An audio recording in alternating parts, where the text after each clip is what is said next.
এখনো জিলা শিৱসাগৰ চৰাইদেউ যোৰহাট গোলাঘাটকে ধৰি আজি বানত বিপৰ্যস্ত হৈছে জনজীৱন।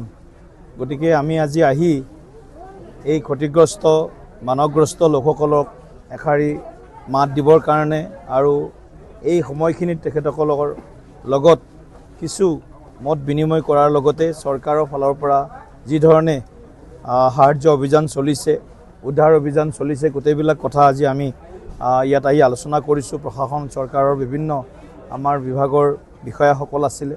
গতিকে এটা দুৰ্যোগপূৰ্ণ এটা পৰিস্থিতি আচলতে ক'বলৈ গ'লে, আৰু শিৱসাগৰ চৰাইদেউ বা যোৰহাট বা গোলাঘাটে এনেধৰণৰ বানৰ সন্মুখীন হয়তো অতীতত বহু বছৰ হয়তো দেখা নাছিলে। গতিকে এটা অত্যন্ত দুৰ্যোগপূৰ্ণ এটা মুহূৰ্ত বা সময় এইখিনি। গতিকে আমাৰ চৰকাৰে যিমানখিনি পাৰে সম্ভৱপৰ সকলো ব্যৱস্থা কৰিছে, কিন্তু ইমান ভয়াৱহ পৰিস্থিতি যে এতিয়ালৈকে আমি বহু অঞ্চলত আমি যাবও পৰা নাই বা যাবৰ কাৰণে চেষ্টা কৰি আছোঁ যদিও সফল হোৱা নাই। বহু মানুহ 40টাতকৈ অধিক আজি শিৱসাগৰতে ৰিলিফ কেম্প আছে। 4 লাখতকৈ অধিক লোক আজি ক্ষতিগ্ৰস্ত হৈছে।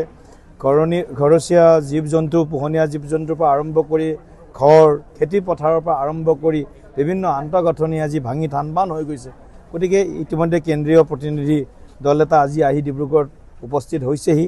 কাইলৈ তেখেতসকলে শিৱসাগৰ বা চৰাইদেউ সকলো জিলাত যাব, এটা সাময়িক এটা প্ৰতিবেদন ক্ষয়ক্ষতিৰ বুজ ল'ব, আৰু তেওঁলোকে এটা কেন্দ্ৰীয় চৰকাৰক প্ৰতিবেদন, বিভিন্ন বিভাগৰ উচ্চপদস্থ বিষয়াসকল আহিছে, প্ৰতিবেদন দিব। ৰাজ্য চৰকাৰ মাননীয় মুখ্যমন্ত্ৰী ডাঙৰীয়াই আমাৰ মন্ত্ৰীসকলক ইতিমধ্যে দায়িত্বত ইয়াত অৰ্পণ কৰিছে। বিধায়কসকল দিনে ৰাতি লাগি আছে, বিভিন্ন সংগঠন আছে বা NGO সকলোৱে কাম কৰি আছে।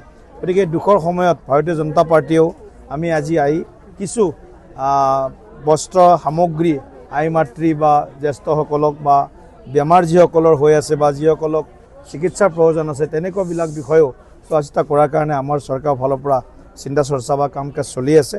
নিশ্চিতভাৱে এই সময়ত ভাৰতীয় জনতা পাৰ্টী উজনি অসমৰ দুৰ্যোগত যিসকল আজি ভুগি আছে সেইসকলৰ লগত আমি সহাৱস্থান কৰিছোঁ আৰু ঈশ্বৰৰ ওচৰত প্ৰাৰ্থনা জনাইছোঁ যাতে সোনকালে এই দুৰ্যোগৰ পৰা আমাৰ উজনি অসমক মুক্ত কৰে।